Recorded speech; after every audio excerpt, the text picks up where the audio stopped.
ولهذا قالوا أن الإمام علي بن أبي طالب سرق بعض أهل الولاء له والمحبة له، وأقيمت عليه دواعي قطع اليد إقامة الحد، حيث سرق ما بلغ نصابا وما كان في حرز وعلى غير شدة جوع، وثبت الأمر عليه. فأمر الإمام علي، وكان أمير المؤمنين في ذلك الوقت، أمر به فقطعت يده. وكان من المتولين للإمام علي المتعلقين بجنابه، فلما قطعت يده أخذ الرجل اليد باليد الأخرى التي لم تقطع ومشى.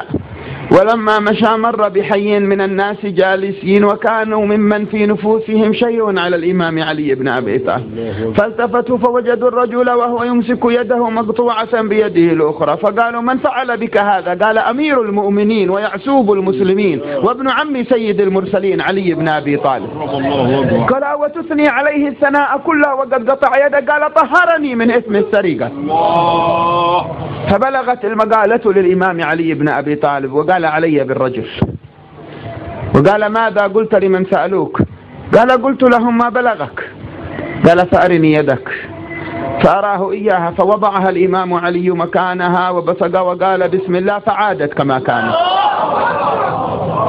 ثم التفت وقال: صدق رسول الله صلى الله عليه وسلم، لقد قال لي يا علي: لو سقيت المنافق سمنا وعسلا ما ازداد لك إلا بغضا، ولو علوت بسيفك على المؤمن ما ازداد لك إلا حبا.